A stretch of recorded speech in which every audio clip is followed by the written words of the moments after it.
My sister was diagnosed with leukemia, and she needed a huge amount of money for the surgery. I had no choice but to start working as a host at the Oasis Club to earn it for her. A client, Miss Scott, requested Jason Carter to drink with her, but she only had me sing on the side to set the mood. After my shift, this mercurial young woman actually voice called me, asking me to sing to her until dawn. She offered me $5,000 for one night. For the sake of my sister's medical bills, I agreed to her bizarre request. But when she had to choose between me and Jason, she deleted my contact without a second thought. She said I was just a substitute, someone to sing her to sleep. The first time Rose Scott visited the Oasis, she was immediately taken with Jason Carter. She chose Jason to drink with her, yet she also requested me to be there, singing off to the side to liven things up. In the private room, she confessed to him, "Jason, I've liked you for a long time. Will you be my boyfriend?" Jason turned her down. "I appreciate the offer, Miss Scott, but my job is just to drink with you." While the two of them were wrapped up in their drama, I was stuck in the corner, singing for them like some background character. The song was Under Mount Fuji, Rose's request. After I finished it once, Rose turned back to me and commanded, "Don't change it. Just sing that one. Keep it on repeat." I was groaning internally. I had no idea why she was so obsessed with Under Mount Fuji. Rose and Jason went back and forth for another half hour before she finally lost her patience. "Fine, you'll only drink with me, is that it? Then tonight, you're gonna drink until you drop." She pointed to the rows of shot glasses on the table. "Drink," she told Jason. "Let's see how much you can handle. I'll give you $1,000 tip for every shot you take." Hearing that from the sidelines, my eyes lit up. Why couldn't I get a deal like that? I wanted to drink too. $1,000 a shot. That was an insane amount of money. Jason clearly thought so too, because he started downing them without a word. By the 10th shot, he couldn't handle it anymore and ran out, hand over his mouth, to throw up. Rose just leaned back on the sofa with her legs crossed, looking completely unimpressed. I cautiously edged closer. "Miss Scott, how about I drink in his place? I'll do it for 500 shot." She didn't even glance at me. "Get back to your song and don't stop." When Jason returned, he started drinking like his life depended on it, eventually putting away more than 20 shots and walking away with over $20,000 in tips. And me? I sang Under Mount Fuji dozens of times until my voice was raw, and all I got was a little over 1,000. The comparison was brutal. For the next several days, Rose came in looking for Jason, spending over $10,000 each time. But even with her throwing all that money at him, Jason still refused to be her boyfriend. Then, suddenly, Rose stopped coming. It seemed like she had given up. I teased Jason about it. "Man, you really broke that poor girl's heart." Jason, applying foundation to his face, looked completely unconcerned. "Whatever. I've got plenty of clients. Losing one doesn't make a difference." TSK, what a brag. But Jason really had the right to be arrogant. He was handsome, skilled with makeup, and cultivated a cool, aloof persona that his female clients found irresistible. One morning, I got home so exhausted I could have passed out on the floor. Just then, I got a voice call. I looked at the screen. It was Rose Scott. Her voice was soft and a little slurred. "I can't sleep. Sing for me. I'll pay you." I was stunned for a second. Was this for real? But she mentioned money, so I agreed. "Okay, Miss Scott, what would you like to hear?" "Under Mount Fuji." I frowned. That song again. What was her obsession with it? Was she some kind of diehard fan of the artist? Whatever. As long as the money was good, the client's wishes were my command. Ahem. I cleared my throat. "The rain that blocks the path is like the snow. Are you cold as you quietly weep?" I finished the song a few minutes later. She ordered, "Keep singing. Don't stop. Even if I fall asleep, don't stop." This was insane. You couldn't even work a mule that hard. I was about to refuse when a notification for a $2,000 transfer popped up on my phone. "If I can still hear you singing when I wake up," her message read, "I'll add another 3,000. I pursed my lips and silently accepted the money. This was more than I'd make in several days at the Oasis. For that $5,000, I sang that song over and over until I felt sick. I lost count of how many times I sang it. The sky outside was beginning to lighten when her voice came through the phone again. "Okay, I'm awake. You can stop now." Thank God. I was finally free. After we hung up, Rose sent the other $3,000. I slept really well. Thank you. Reading that message, I felt a little warmth inside. At the same time, I couldn't help but feel sorry for her. The truth was, her precious Jason was already being kept by a wealthy businesswoman in her 40s. When his patron was busy, he worked shifts at the Oasis. When she was free, he wanted to be with her. He was making money from both ends and had already saved up over $1 million. His goal was to save enough to buy a house outright as soon as he could. A man that focused on his goal was never going to be interested in a young woman like Rose. I even asked him about it once. Rose is young, beautiful, and rich, and she's crazy about you. Are you sure you don't want to give a shot? Jason lit a cigarette. I've been in this business for a few years now. In my experience, a girl like Rose isn't what you'd call truly wealthy. She's just playing around with her parents' allowance. See, she must have run out of cash since she hasn't been back. As he spoke, Jason exhaled a cloud of smoke, his handsome face showing a hint of weariness. I didn't tell him anything about Rose's late-night calls. She clearly wasn't out of money. She'd been calling me every single morning to sing under Mount Fuji, 2,000 before I started, and another 3,000 when she woke up. It sounds like easy money, but it was grueling. I'd pulled several all-nighters in a row, and I don't know how I was still functioning. Sometimes when I was about to nod off, I'd pinch my own thigh hard. I had no choice. It was a rare opportunity to make good money, and I had to take it. A month later, I sent a large sum of money to my mom. "How is this doing?" I asked. "Oh," Mom sighed a familiar, weary sound. "Not great. The doctor says she needs to switch to an imported medication, and that's going to cost a lot more." That meant I had to work even harder. I started taking on outside gigs, accompanying clients to parties and events for extra cash. At night, I had my regular singing shift at the Oasis. And in the early morning, I still had to sing Rose to sleep. After 2 weeks of this, I'd saved up a good amount, but I was running on fumes. I was so tired that I'd start dozing off anytime I had a spare moment. That night, a new client came to the Oasis. She was very generous, calling over several of us hosts to drink and sing with her. "I'll give you $888 for every drink you finish," she announced. The moment I heard that, all my exhaustion vanished. Me and a few of the other guys started grabbing drinks like a pack of starving wolves. The next thing I knew, I had drunk myself into a blackout. When I finally woke up, it was almost noon. Oh no, the song. I shot up in bed. I opened my iMessage and saw a flood of texts from Rose, sent between midnight and morning, along with more than a dozen missed calls. I quickly texted her back. "I'm so sorry, Miss Scott. I got blackout drunk last night and passed out. I didn't mean to ghost you." A long time passed before she replied. "How much did they have to tip you to get that drunk?" I frowned. It felt like there was an accusation in her question. I replied cautiously, "It's just part of the job, you know," with a laughing crying emoji. She pressed further. "Why are you in this line of work?" I texted back, "I need the money. It's a living, nothing to be ashamed of. It is shameful, and it's degrading." She sounded furious, or maybe she was just mocking me. I didn't know what to say, so I just sent a polite smile emoji to end the conversation. To my surprise, she called me again just after midnight. She apologized right away. "I am sorry. I couldn't sleep at all last night, so I was cranky today. I said some awful things. Please don't take it personally." I was a little surprised. In my line of work, you get used to being looked down on by rich girls like her. "It's fine," I told her. "You weren't wrong. I'm only doing this because I have to. By the way, I've been meaning to ask, why do you love that Under Mount Fuji song so much?" She was quiet for a moment before answering. "Your voice sounds a lot like my father's. When I was a little girl and couldn't sleep, he used to sing that song to me." "Oh, I see. So that song was her lullaby." It seems she had trouble sleeping every night and needed it to finally drift off. I guess that's a rich person problem I'll never understand. I was so sleep deprived, I would have killed for the chance to sleep for 3 days straight. But she laughed. "You don't think I have a father complex or something, do you?"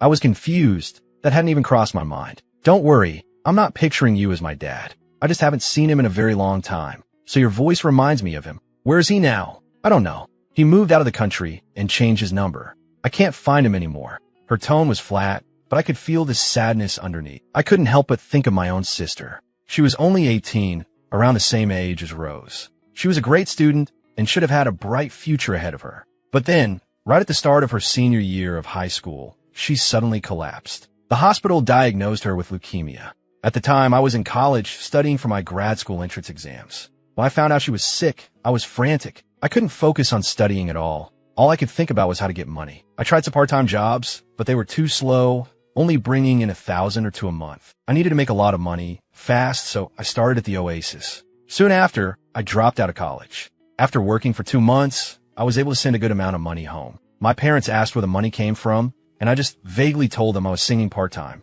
All I cared about was saving my sister's life. Nothing else mattered. For over half a year, I lived like a money-making machine. But through my conversations with Rose, I felt some of the numbness in my heart begin to thaw. After Rose finished her story about her father, we both fell silent. After a moment, she suddenly asked, "Are you free for lunch tomorrow? I'd like to take you out." I felt a jolt of excitement. She was actually asking me out. But I quickly composed myself and said, "Booking me for lunch or an event requires a fee." That's nothing. I've got plenty of money, she said dismissively. For our meeting, I intentionally dressed down in a t-shirt and jeans, the way I used to back in college. I didn't want to look too flashy, which would just remind her of my job at the Oasis. We agreed to meet in the center of Bayfront Park. She was already there when I arrived, sitting on the edge of a planter and looking at her phone. Her slender figure and stylish clothes made her stand out from the crowd. Rose, sorry to keep you waiting. Don't worry, I just got here. As she spoke, she naturally took my hand and started pulling me through the crowd. I looked down at her back as she led the way, and I couldn't help but think of my sister. She used to love holding my hand and pulling me along just like that when we were kids. As she got older, she became too shy for that, aware of the difference between us. Then I went off to college in another state, and I saw her less and less. That little rascal used to always push me to get a girlfriend, telling me she had to be prettier than her or she wouldn't approve. Looking at Rose, I couldn't help but wonder if she were my girlfriend, my sister would definitely approve. Whoa, hold on. Meg Miller, what are you thinking? This is a job. You're here to make money, and Rose is your client. Don't get any stupid ideas. During lunch, Rose was in a great mood, telling me all sorts of stories. I was happy just to listen. But then, her tone suddenly shifted. Meg, can I ask you something? Why won't Jason ever give me a chance? Has he said anything to you? I froze. Just like that, my good mood evaporated. So, she was still hung up on Jason. I felt a strange flicker of annoyance and told her bluntly, we have a super VIP client at the club, a businesswoman named Mrs. Thompson. If you had her kind of money, you could have Jason. After I said that, Rose just gave a resigned smile. I had been enjoying our lunch at first, but after that, the whole thing felt pointless. After we parted ways, I went home for a nap, then showered and got ready for my shift at the Oasis. At 10 that night, Rose suddenly showed up at the club. Unfortunately for her, Jason was out with Mrs. Thompson and wasn't working. But then Rose said, I'm here for you tonight. I was a little surprised, but at this point, she was a familiar face and a good tipper, so it was fine. The only frustrating part was that she once again made me sing Under Mount Fuji on a loop. I had been singing that song from midnight to dawn every single day. I was sick of it. I couldn't believe she came all the way here just to make me sing it more. I sang it again and again, and she drank glass after glass. At some point, she laid her head in my lap. I looked down at her face and saw the glistening track of a tear illuminated by the flashing lights of the private room. She had been crying, and she had cried herself to sleep. After that night, Rose never called me in the early hours for a song again. I felt a little disappointed. After all this time, I had gotten used to the routine, and without her requests, my income plummeted by $5,000 a day. That night in the club, with her sleeping in my lap, turned out to be the last time we'd interact for a while. I didn't see her again for a month. When she finally came back to the Oasis one night, I greeted her excitedly, but she just gave me a dismissive humph and acted very distant. She requested Jason, and the two of them stayed in their private room until closing time. After my shift, my manager excitedly told me that Rose had spent over $100,000 on Jason that night. As I left the Oasis, I saw Rose and Jason outside. They were wrapped in a sweet embrace. The sight made me uncomfortable, so I just walked past them. Rose noticed me and looked my way, but I pretended I hadn't seen them. The next evening, I was in the break room changing when Jason walked in. He seemed to be in a good mood and actually started a conversation. You know, Rose is actually a pretty great person. I smiled. Better than your Mrs. Thompson? Jason sighed. Mrs. Thompson is great, but let's be real, there's the age difference. We're never getting married. At best, I'm with her for a few years until she gets bored and moves on. I pressed him. So, you decided to go with the younger model, Rose? Yeah, Mrs. Thompson can't give me a real future, but Rose can. I'm not a kid like you make. I'm getting older. I have to think about what's next. Jason was clear-headed. He always made the choice that benefited him the most. For the next several days, Rose came to the Oasis constantly to see Jason. I watched them, a sour feeling always in my gut. But since she had chosen Jason, I had to do my best to forget her. I quickly threw myself back into my work. Because I was channeling some of my feelings, I started putting more emotion into my songs, and my singing actually improved. I started getting more and more clients who requested me. One of them was Diana Bell, the wealthy woman who had offered $888 a drink. She was only in her early 30s and had a certain charm, but most importantly, she was an incredibly generous tipper, which made her popular with all the staff. Diana said she liked that I drank like I had a death wish and sang with real feeling. She said my company made her happy. Her tips were amazing, but she loved to get me drunk. For the last few nights, she had requested me exclusively, and each time I drank so much I had to run to the bathroom to throw up multiple times. I felt awful, but seeing the payment notifications on my phone, I gritted my teeth and pushed through. Make Miller. I told myself, you're here to make money, so stop whining. I left work that night feeling completely dizzy. As I stumbled out of the Oasis, I nearly fell on the sidewalk, but Rose caught me, grabbing my arm to steady me. Make, why are you so drunk? Are you okay? Thanks, I'm fine. Let me give you a ride home. No, it's okay. I've already called the car. Don't be stubborn. You're in no condition to be alone. I'm worried. I was getting annoyed. Bolstered by the alcohol, I pulled my arm away from her. Miss Scott, you're Jason's client. We should keep our distance, okay? Just then my ride arrived. I ignored Rose and got into the car. The next night, Diana got me drunk all over again. Once again, I felt the urge to throw up and stumbled toward the restroom, bumping hard into someone on the way. Sure, I started to apologize, but the person slapped me across the face. The shock sobered me up instantly. I looked up and saw it was Jason. What the hell? Don't you have eyes? He snarled, his face twisted with rage. I was stunned. We were co-workers. We got along fine. Why would he slap me for an accidental bump? You like playing innocent, huh? He sneered, jabbing a finger at my face. Someone told me you were all over Rose at the entrance last night. I tried to explain, but he cut me off. I just went through her iMessage while she was drunk. I saw all those hours-long calls in the middle of the night. I saw that she took you out. Well played, Make Miller. I thought you were some naive kid, but you're a real snake, aren't you? Do you understand the rules here? You try to poach my client, and I'll have the manager throw you out on the street. You hear me? I felt sick and my head was spinning. I couldn't even form a coherent sentence to defend myself. I didn't dare fight back. He was the top host of the club. The owner and the manager would always take his side. Cat got your tongue? He taunted, slapping me again. Looks like you had fun drinking. Let me help you sober up and teach you how things work around here. He raised his hand to hit me again, but a woman's voice cut through the air. Stop. It was Rose. Jason, what is going on? Why are you hitting Make? She asked, frowning with displeasure. Rose, you have a nerve to ask me that? Jason shot back, turning away in anger. You tell me you love me, but then you're sneaking around with him. What is that about? I have nothing to do with him. I just paid him to sing for me. That's all, Rose said coolly. Then why were you on the phone with him all night? Jason demanded. Rose explained. That was before you accepted me. I couldn't sleep, so I found a substitute to sing for me. I was much more sober now, and her words hit me with disbelief. All those nights I sang for her, all those conversations we had, and I was just a substitute? Of course, I had no right to complain. Rose had paid me very well for my time, but for some reason, her words still left a bitter taste in my mouth. I looked at Rose, but she avoided my eyes, grabbing Jason's arm to pull him away. Fine, if that's the case, then delete his contact. Right now. In front of me, Jason demanded, his voice hard as steel. Rose froze for a second, then tried to placate him with a smile. Come on, Jason, don't be like this. Let's just go back to the room, okay? No, you have to delete him right now. It's him or me. You have to choose. Jason had given his ultimatum. His tone was so aggressive. I'd never seen another host dare to speak to a client that way. He was the perfect example of someone drunk on their own power. Rose had no choice but to take out her phone and delete my contact. Wow, she really did whatever Jason told her to do. I felt an unexpected pang of hurt. Just then, Diana came over. She looked annoyed.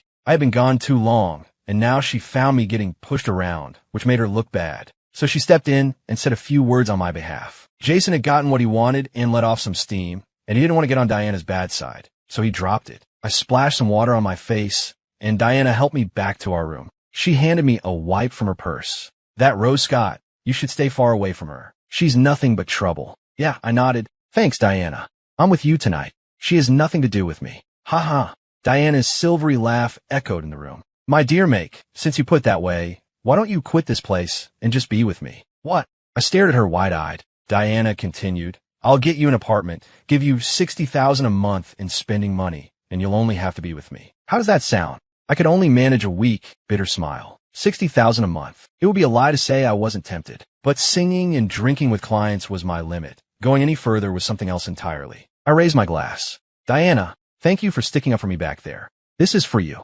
I downed the drink in one go, a silent way of turning down her offer. When I got home that night, my head was spinning, but I couldn't fall asleep. She had deleted me. She wouldn't be calling me in the middle of the night for songs anymore. A strange wave of sadness washed over me. The last time I felt this sad was the night I found out about my sister's leukemia. Since then, my life had been a numb cycle of making money and drinking with no room for any other emotions. But now that feeling was back. The next evening, I heard from my manager that Jason had quit. He was out of the game. He had Rose, wealthy, and devoted, his perfect safe harbor. Jason had been decisive, not only quitting the Oasis, but also cutting all ties with Mrs. Thompson. It looked like he was putting all his eggs in the Rose Scott basket. Mrs. Thompson was furious. She came to the Oasis and caused a huge scene, screaming at our owner and the manager. The owner was so angry he was talking about hiring someone to take care of Rose. I was a little worried, so I mentioned it to Diana. Diana just laughed contemptuously. Don't worry about it. They can't touch Rose Scott. The real drama is just getting started. Her comment made me curious about Rose's background, but I didn't ask. As far as I was concerned, she was part of my past now, and I never wanted to sing Under Mount Fuji again. I was sick to death of that song. In the days that followed, I cared about only two things: my sister's health and making money. Diana tried a few more times to convince me to leave with her, but I politely declined each time. But reality doesn't always give you a choice. One day my mom called. "Make, your sister's taking a turn for the worse. She needs a bone marrow transplant as soon as possible. The doctors say she only has 3 months without it." The words hit me like a bolt of lightning. Why? Why couldn't fate have given me just a little more time? The marrow was ready. I was a perfect match for my sister, but we still hadn't raised enough money. The cost of the transplant was easily $400,000 or $500,000, and that didn't even include the potential costs of infection, hemorrhaging, or rejection after the surgery. I did the math. We were short at least $250,000. To be safe, we really needed $300,000. I had originally planned to work myself to the bone at the Oasis for a year, saving every penny, and that should have been enough. But now her condition had worsened, and I was out of time. How was I supposed to earn that much money in just 2 or 3 months? My only big paydays were when Diana came in, and even then, some nights were slow. After hanging up, I grabbed my hair with both hands, repeating over and over, "Money. I need money. I need to get money right now." Just then, my phone rang. It was Diana. "My dear Make, it's my birthday today. Can you spend the evening with me?" I wasn't in the mood. "Happy birthday, Diana." "Oh, are you not feeling well, Make? You don't sound very happy." I need money." "Oh, is that all?" "I got plenty of that." Hearing her words, my eyes lit up. That's right. Diana had money. Should I take it? Did I even have a choice? I remembered what my manager told me when I first started at the Oasis. Trade your youth for your future.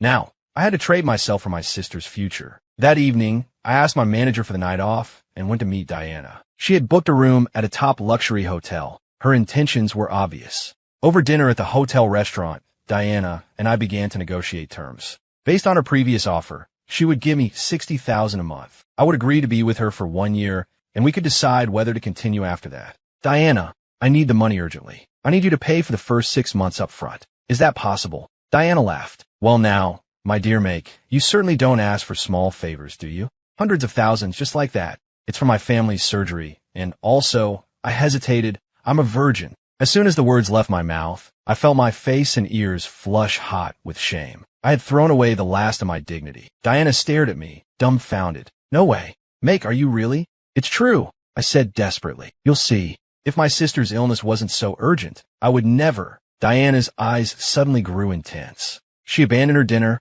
and pulled me straight upstairs to the hotel room. You can imagine what happened next. The next morning, I woke up to find Diana lying on my chest. She was already awake, just quietly looking at me. "You're awake? Check your phone." I was still groggy, but I managed to grab my phone. I saw a notification for a transfer of $360,000. Diana then did something on her phone, and I got another text. 100,000 more.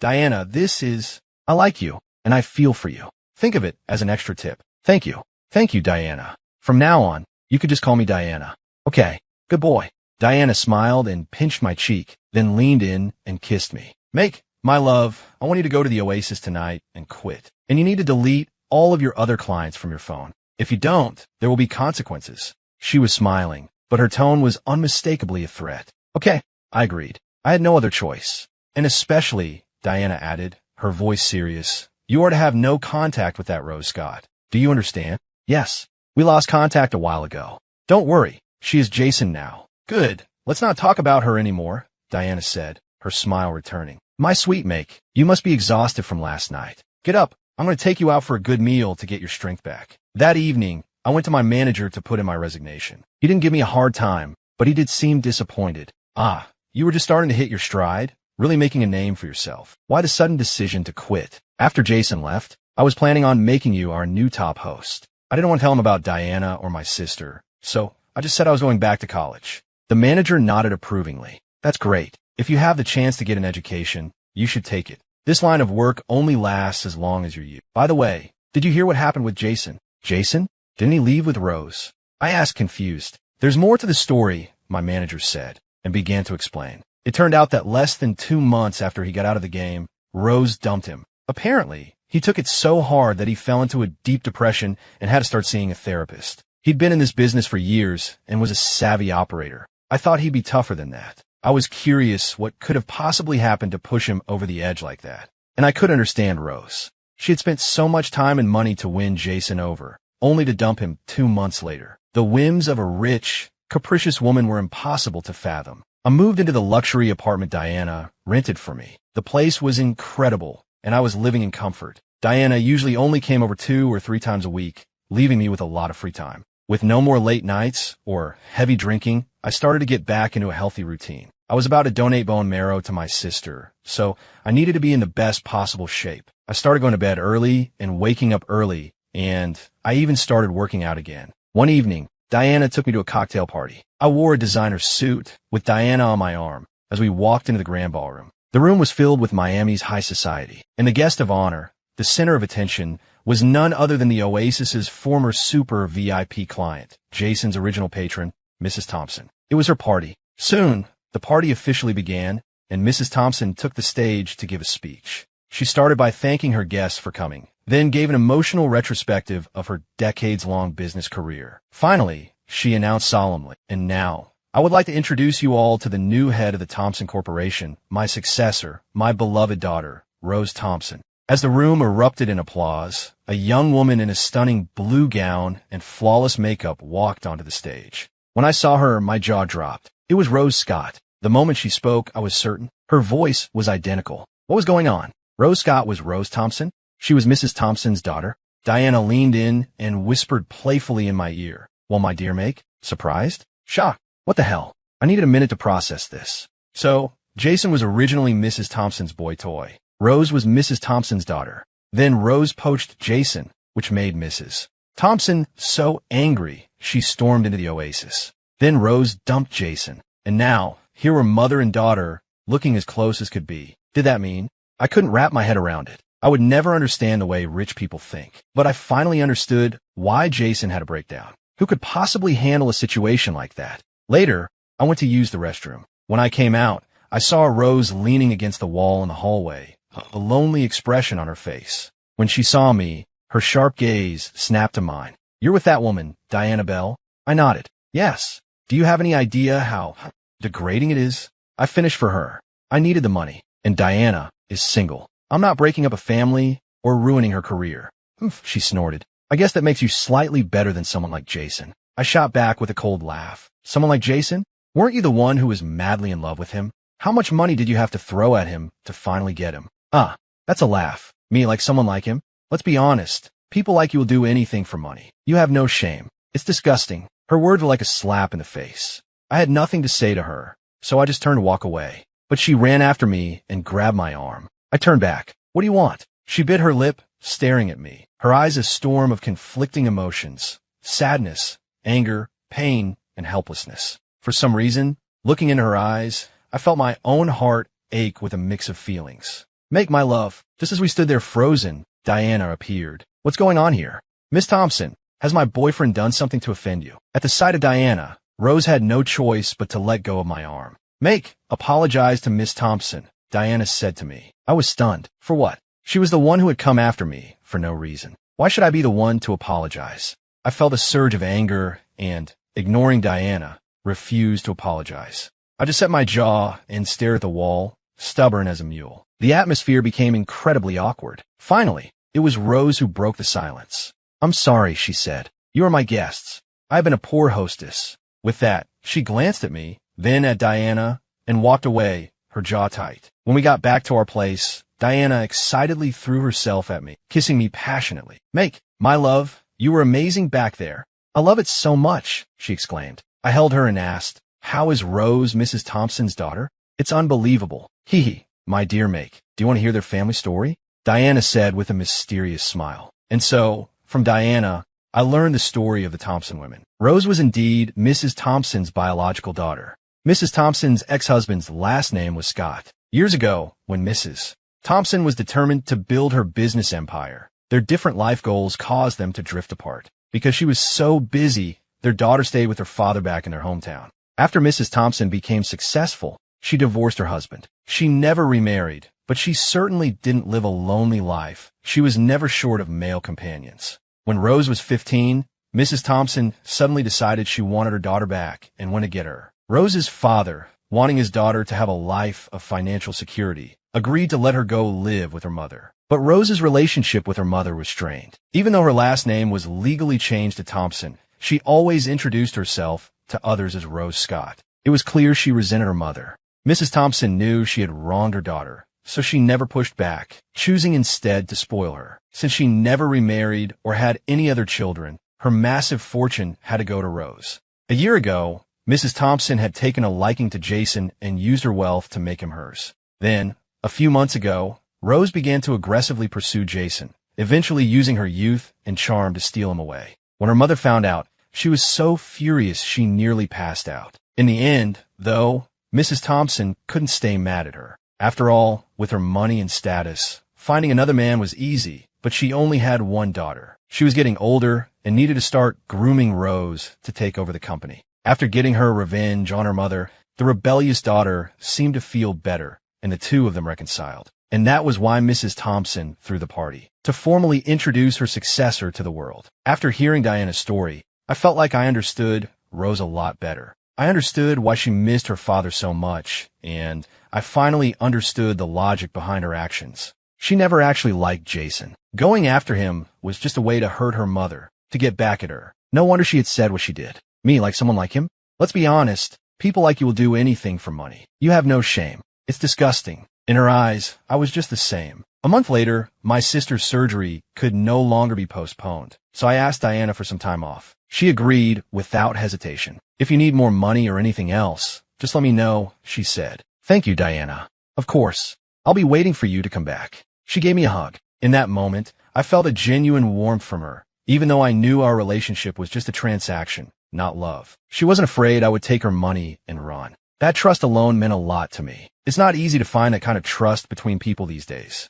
I took a bus back to my hometown and went straight to the hospital to see my sister. She looked so frail, she was thin beyond recognition. Her face was pale and her jaw was swollen. She was so weak she could only lie in her bed. My parents had so much more gray hair. They looked like they had aged 10 years in the last 6 months. And me, I might have looked fine on the outside, but I felt corrupted on the inside. One illness had taken our once happy family and twisted it into this. That night, I told my parents to go home and rest while I stayed with my sister. While scrolling through my phone, I saw a new friend request on iMessage. It was Rose, or I guess Miss Thompson now. The message said she wanted to hear me sing. I glanced at the time. It was exactly 3 in the morning. She must be having trouble sleeping again, but I rejected the request. I couldn't sing for her anymore. Diana had forbidden me from contacting her, and honestly, I didn't want to. I locked my phone, set it aside, and stared out the window. But in my head, the melody began to play on its own. I couldn't stop myself from humming the words softly. We each only have 2 hands. An embrace can't grant you possession. To truly have something, you must first accept its loss. We wandered down a snow-covered road. Why cry when things are good? Who can claim Mount Fuji for themselves just by loving it? Why not pretend this sorrow is a fiction you've created? You can't find it in a test tube to stain your eyes. The past hardens like a stone. Just let it go and walk away. I am nothing special. Take one walk around the block, and I will vanish in a thin air. It was a shame. We could never go back to those days of singing from midnight until dawn. I must have drifted off to sleep. I didn't wake up until I heard my sister's voice calling my name. I shot awake. What is it? Are you in pain? No. Imukai. Brother, I heard you singing last night. It was beautiful. Oh, did I wake you? No. I do nothing but lie here all day. I get plenty of sleep. Brother, can you stay a little longer this time?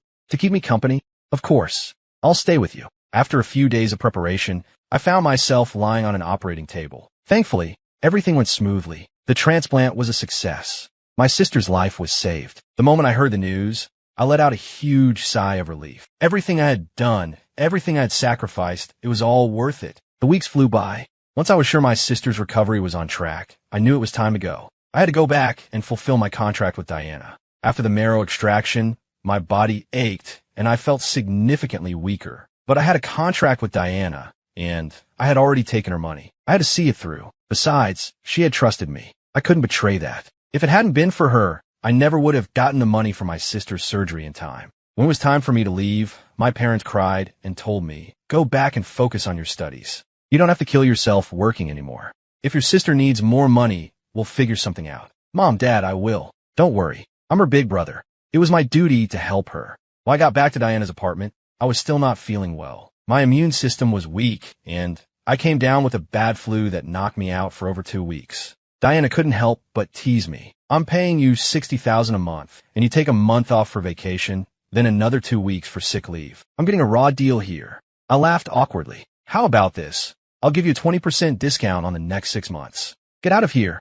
Do I look like I'm short on cash?" "My dear Make, you just focus on getting better. I need you healthy so we can have some fun," she said, pinching my cheek. Diana started making me soups and feeding me all sorts of supplements, and slowly my strength returned. After that, Diana's business suddenly got very busy. We spent less time together at the apartment and more time out at business dinners and events. At these dinners, I often had to drink on her behalf. For some reason, she seemed to enjoy watching people force drinks on me. The sicker I got, the more amused she seemed. I couldn't say no. I was taking her money, after all. What I didn't expect was that I would run into Rose at one of these events. She seemed to have fully taken over her mother's role, now dressed in tailored pantsuits and heels. She carried herself with a calm, professional air, like a true CEO, a world away from the girl I once knew. That night, with Rose in attendance, Diana seemed particularly energized. She not only made me drink for her, but she also kept pushing me to make toasts to all the other guests. Of course, that included a toast to Rose, the new head of the Thompson Corporation. "Miss Thompson, to you," I said down in my glass. "Please, drink as you wish." I smiled at her as I finished my drink. "Make, you should slow down," she said. Then she turned to Diana. "Diana, why are you making him drink so much?" Diana just sneered. "Because I want to. He's mine, and he'll drink if I tell him to." I could feel the tension crackling between them. I had no choice but to keep drinking until I eventually blacked out. When I woke up the next morning, Diana was sitting at the edge of the bed, smoking a thin cigarette. That rookie Rose Thompson may have stolen some of my business, but I stole the boy she loves." "Who's the boy she loves?" I asked, stretching. She looked at me and smiled. "Who else could it be?" After Rose took over her mother's company, her business rivalry with Diana grew more and more intense, and my life became more and more difficult. When Diana was stressed, she liked to take it out on me in creative ways. Afterwards, she would take pictures and send them to Rose. It was her way of playing mind games, of getting under Rose's skin. I didn't care what she did to me. After all, with the money she gave me, she had saved my sister's life. But then, she got pregnant. "Make, my love, do you want me to keep it?" she asked. I was stunned for a moment, but my mind quickly cleared. There was no love between us, and we had no future together. How could we bring a child into that? "Diana, our contract doesn't include having a baby." She teased me with a smile. "I can always pay you more to add that clause." "Diana, stop joking," I said, my voice serious. "You're not just thinking of doing this to get at Rose, are you?" Diana froze for a second, then laughed. "Oh, my dear Make, is that really how you see me? So sordid." Since I didn't agree, she had no choice but to go to the clinic, and I went with her. But she didn't seem happy about it. A short time later, I got another friend request from Rose. The message read, "Leave Diana. Stop debasing yourself. If you need money, you can come to me." I ignored it and continued to honor my contract with Diana. I stayed with her until the full year was up, and then we ended our arrangement. She was leaving Miami. She had lost the business war with Rose and had to relocate to start over. Before she left, she asked me, "If Rose comes looking for you, will you go back to her?" I gave a bitter smile. I was never really with her in the first place. Besides, she won't come looking for me. I'm going back to college to finish my degree. My dear Make, you're so innocent. I'm really going to miss you. Maybe I'll come back and find you someday if I miss you too much. She pinched my cheek one last time. "Goodbye, Diana. I hope everything goes well for you there." She gave me one last look, then disappeared through the security gate. A few days later, I went back to my old college, only to find out that because my leave of absence had extended past a year without renewal, I had been automatically withdrawn. I could never go back. With no other options, I went back to work at the Oasis. It was the only way I knew how to trade my youth for a future. I would work as hard as I could while I was still young, to make sure the rest of my life wouldn't be a struggle. A year later, Rose came back to the club, and requested me. By then, I was a seasoned professional. The shy, awkward boy was gone, replaced by a man who could smile on command and provide perfect service without letting his personal feelings get in the way. Rose was more mature, too. She had the confident air of a powerful businesswoman, every bit the successor to the Thompson Empire. She drank with me easily, and the atmosphere was relaxed. After a few drinks, she said suddenly, sing a song for me. I knew exactly what she wanted to hear. I went to the console and selected Under Mount Fuji. The familiar melody began to play, and I started to sing. The rain that blocks the path is like the snow. Are you cold as you quietly weep? I've worn this jacket for you until it's frayed at the seams. A new job means nothing. Why do I still care? I chose this day, of all days, to drive you home. Forgive me for not bringing flowers. A wound needs time to scar. I'm only afraid when my heart's graveyard is covered in petals. If you swear you'll marry no one but me, we'll both end up as ash. A lifetime of waiting for a single day comes at a cost. Rose sat on the sofa, her legs crossed, listening with an unreadable expression. The little girl who had once cried herself to sleep in my lap was well and truly gone. When the song ended, she didn't ask me to play it again. I'm getting married next month. I froze for a second, then forced a smile. Congratulations. He must be a great guy. She stared into my eyes for a long moment before speaking. At my contact back, I'll send you your tip. I shook my head. No need. You can just add it to your bill at the front desk. The light in her eyes seemed to dim. You don't want to have any connection to me? Do you want to end up like your mother? I asked in return. She stared at me, stunned and disbelieving. But she quickly recovered, said a polite goodbye, and walked out of the room with her head held high. After she was gone, I put on Under Mount Fuji one more time, just for myself. I sang it over and over again. After that night, Rose Scott never came back to the Oasis. I spent countless nights in that club, drinking countless glasses of wine and singing countless songs. But I never sang that one again.